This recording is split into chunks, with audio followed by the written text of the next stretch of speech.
Il semble bien que le terme d'industrie culturelle ait été employé pour la première fois dans le livre Dialektik der Aufklärung que Horkheimer et moi avons publié en 1947 à Amsterdam.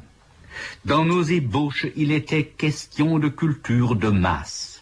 Nous avons abandonné cette dernière expression pour la remplacer par industrie culturelle afin d'exclure de prime abord l'interprétation qui plaît aux avocats de la chose. Ceux-ci prétendent en effet qu'il s'agit de quelque chose comme une culture jaillissant spontanément des masses mêmes, en somme de la forme actuelle de l'art populaire. Hors de cet art, l'industrie culturelle se distingue par principe. Dans toutes ces branches, on confectionne plus ou moins selon un plan de produits qui sont étudiés pour la consommation des masses et qui déterminent par eux-mêmes, dans une large mesure, cette consommation.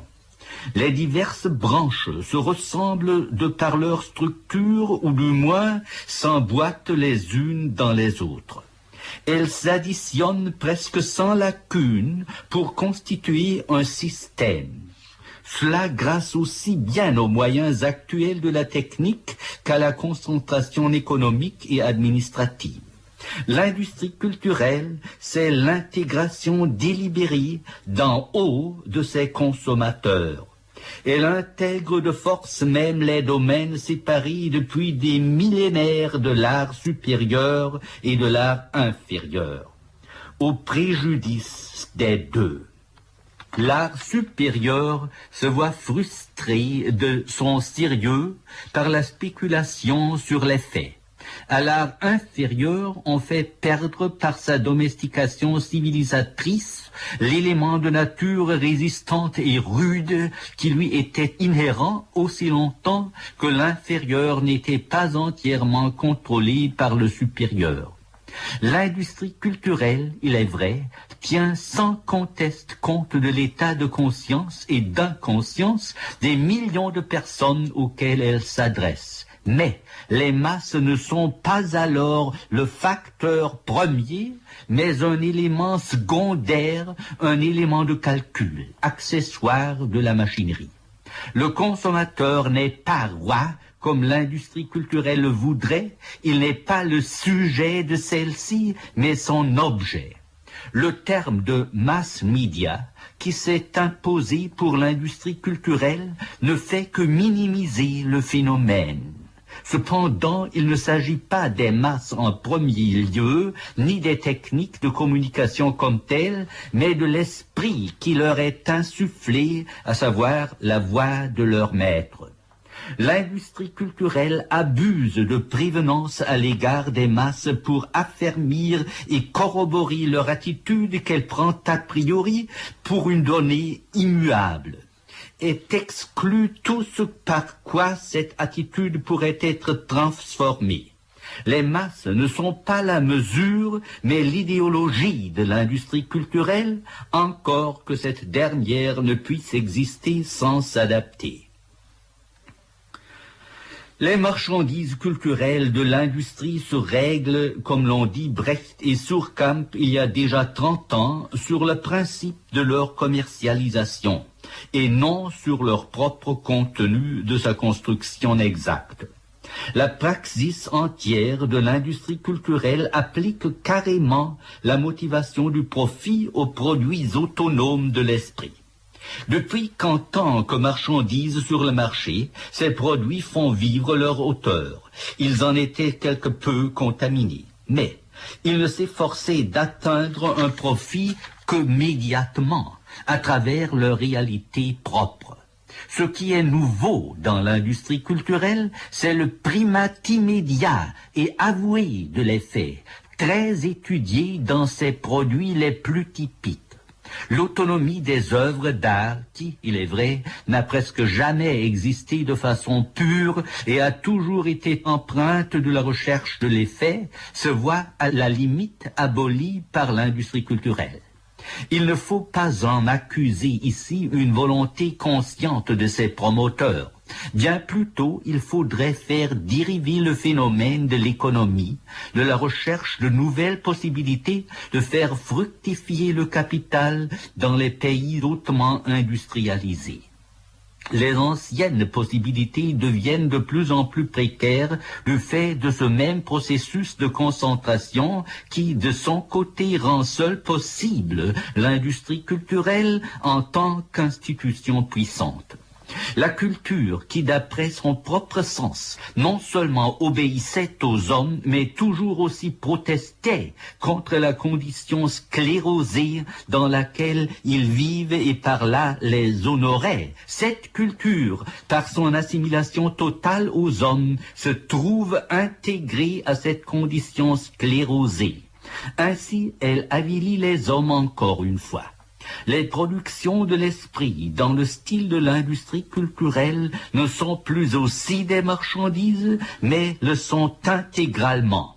Ce déplacement est si énorme qu'il produit des qualités entièrement nouvelles. En définitive, l'industrie culturelle n'est même plus obligée de viser partout un profit immédiat, ce qui était sa motivation primitive. Le profit s'est objectivé dans l'idéologie de l'industrie culturelle et parfois s'est émancipé de la contrainte de vendre les marchandises culturelles qui, de toute façon, doivent être consommées. L'industrie culturelle se mue en public relations, à savoir la fabrication d'un goodwill tout court, sans égard à des producteurs ou des objets de vente particuliers.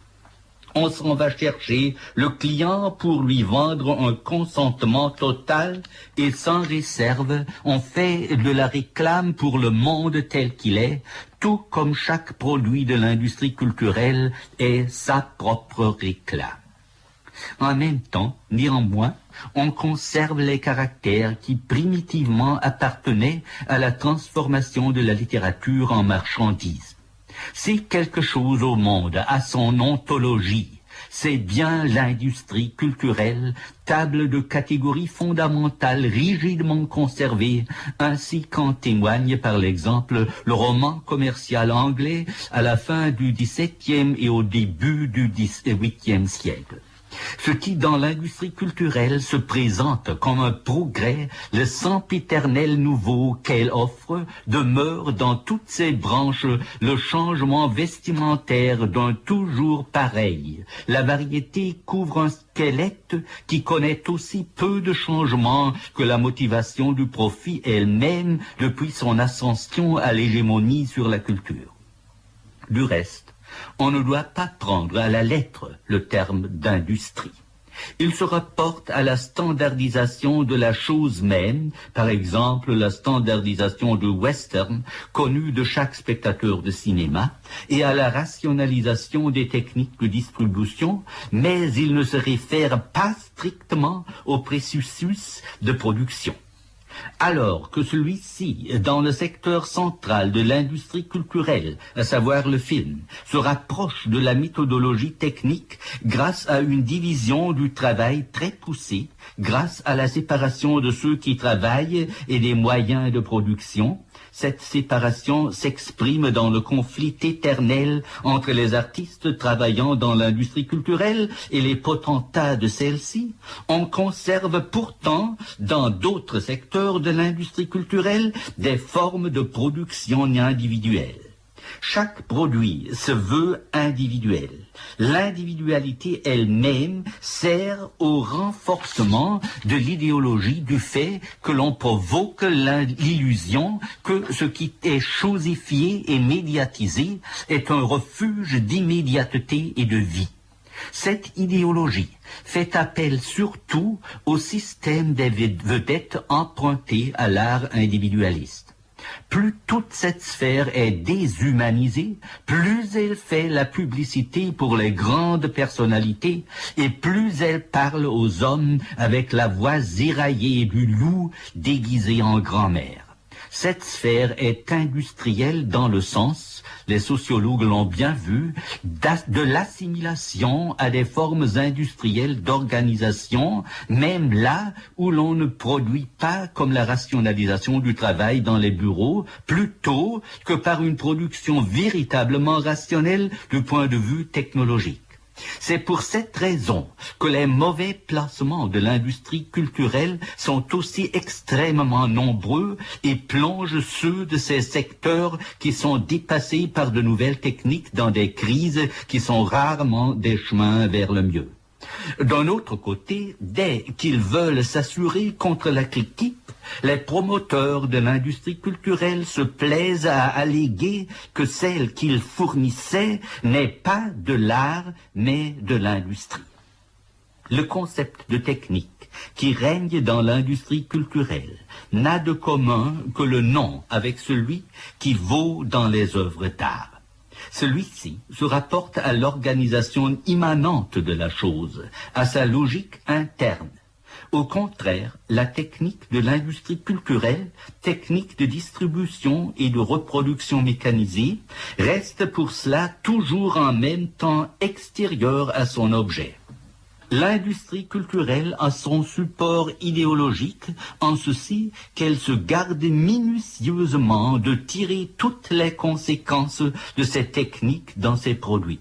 Elle vit en quelque sorte en parasite sur la technique extra-artistique de la production des biens matériels, sans se préoccuper de l'obligation que crée le caractère positif de ces biens pour la construction intra-artistique, mais aussi sans égard à la loi formelle de la technique artistique. Il en découle le mélange si essentiel pour la physionomie de l'industrie culturelle de streamlining, de précision et de netteté photographique d'une part, de l'autre de résidus individualistes, d'atmosphère, de romantisme fabriqué et déjà lui-même rationalisé. Si on adopte la définition de Walter Benjamin, la définition de l'œuvre d'art traditionnelle par l'aura, par la présence d'un non présent, alors l'industrie culturelle se définit par le fait qu'elle n'oppose pas autre chose de façon nette à cette aura, mais qu'elle se sert de cette aura en état de décomposition comme d'un halo fumeux. Ainsi, elle se convainc immédiatement elle-même de sa monstruosité idéologique.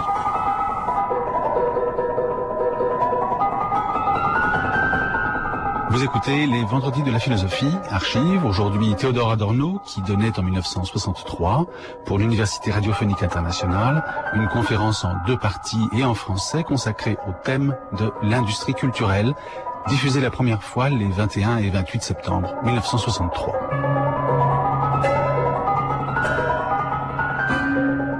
En se référant à la grande importance de l'industrie culturelle pour la formation de la conscience de ses consommateurs, il est entre-temps devenu monnaie courante parmi les politiciens de la culture et aussi chez les sociologues de mettre en garde contre sa sous-estimation.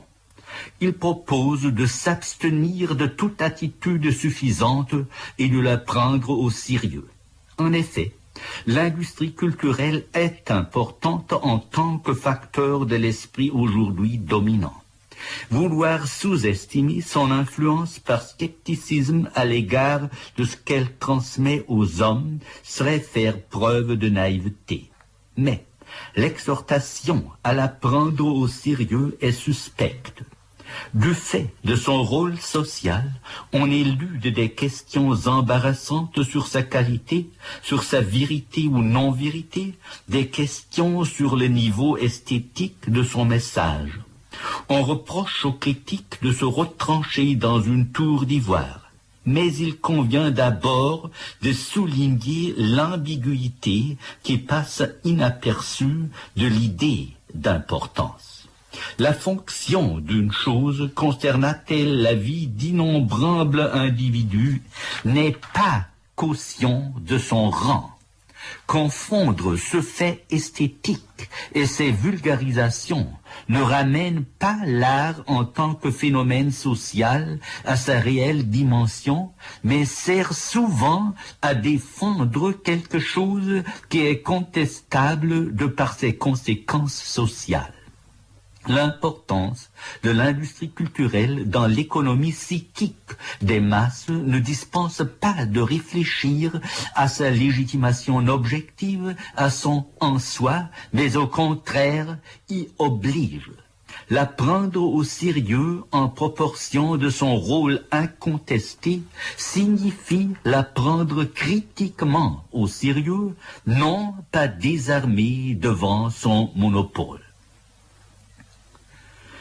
Chez les intellectuels qui veulent s'accommoder de ce phénomène et qui cherchent à concilier leur réserve à l'égard de l'industrie culturelle avec le respect de cette puissance, un ton d'indulgence ironique s'est installé. Nous savons, disent-ils, ce qu'il en est de tout cela, ce qu'il en est des romans feuilletons, des films de confection, des spectacles télévisés à l'intention des familles et délayés pour en tirer des séries d'émissions, et ce qu'il en est des parades de variété, des rubriques de l'horoscope et du courrier du cœur. Mais tout cela est inoffensif et d'ailleurs démocratique, parce qu'obéissant à une demande, il est vrai préfabriqué. De plus, tout cela produit toutes sortes de bienfaits, par exemple, par la diffusion d'informations et de conseils.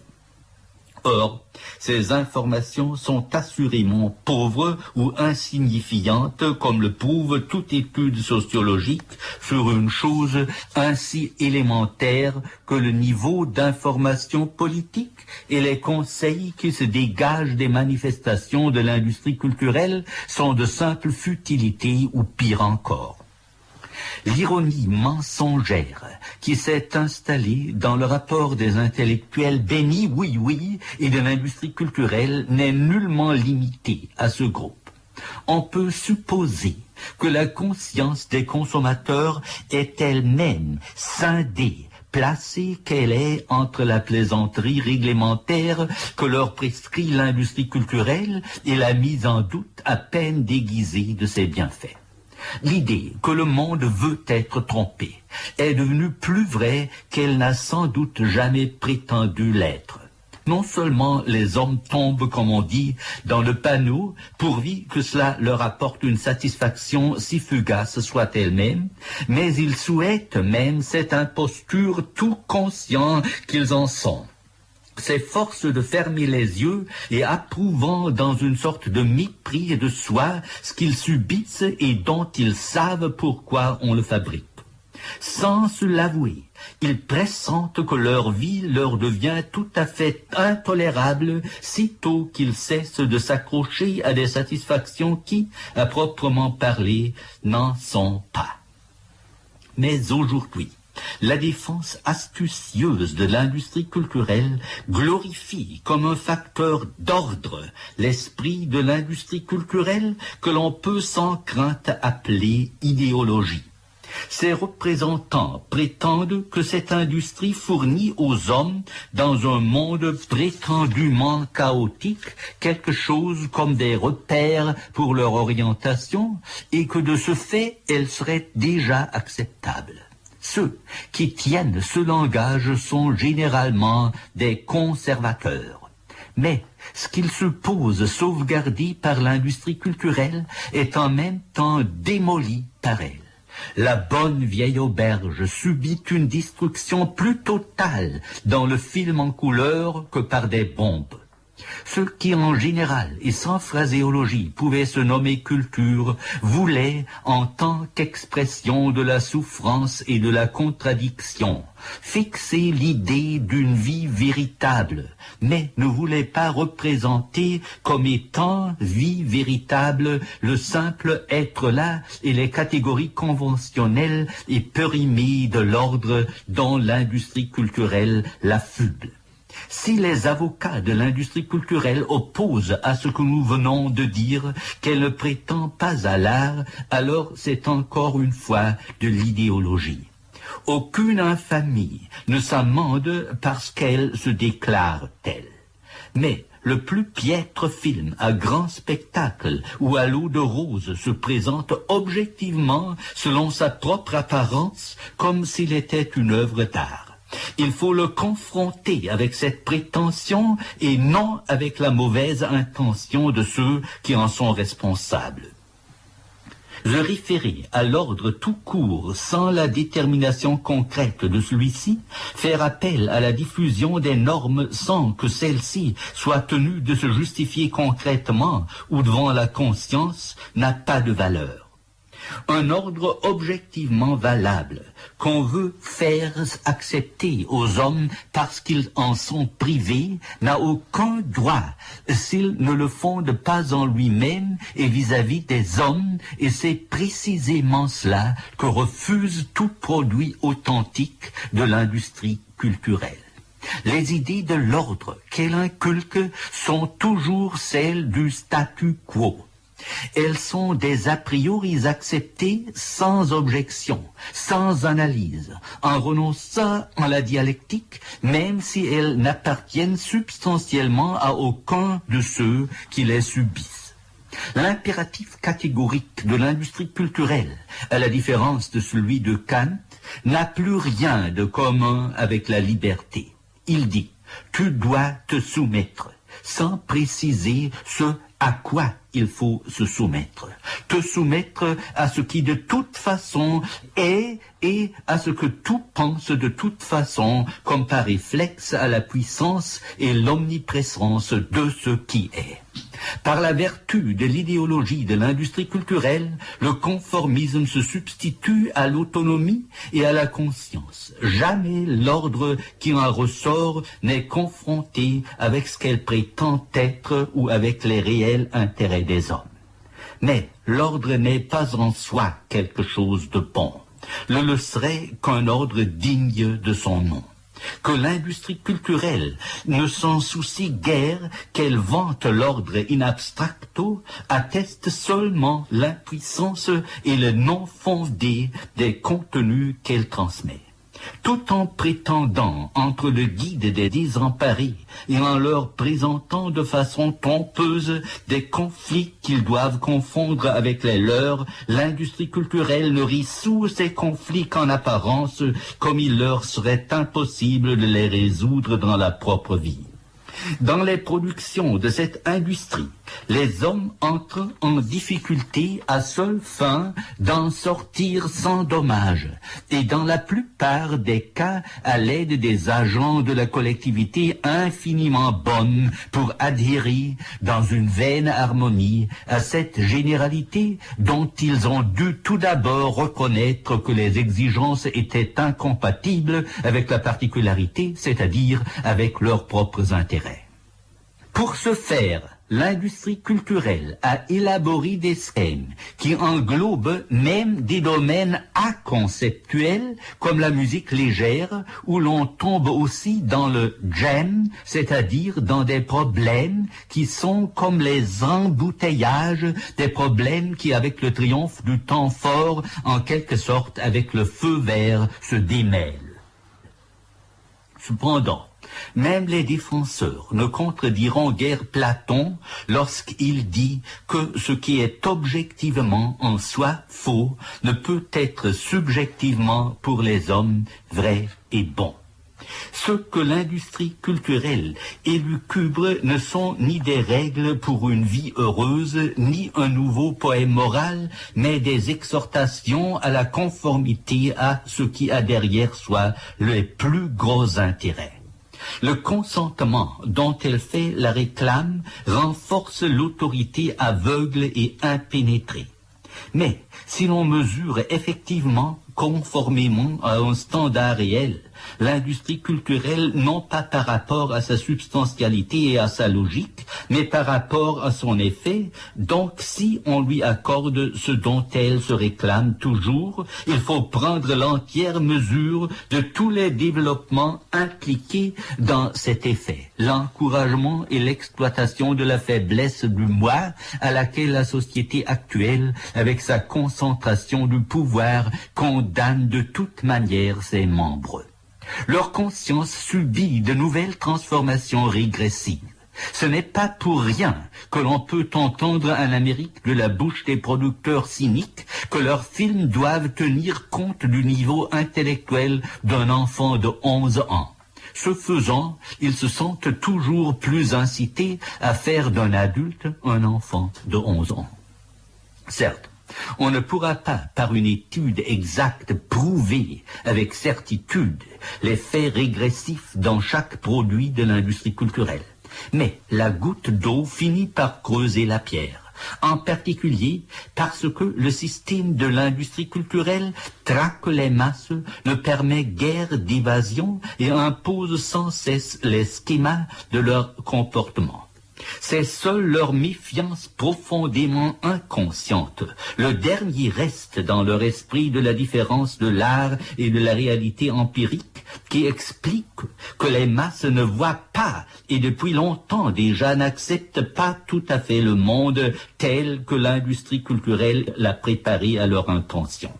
Les messages de l'industrie culturelle, fussent-ils aussi inoffensifs qu'on le dit, et d'innombrables fois ils le sont aussi peu que, par exemple, les films qui, par leur seule manière de caractériser des personnes, font chorus avec la chasse aux intellectuels aujourd'hui en vogue, l'attitude que produit l'industrie culturelle est tout autre chose qu'inoffensif.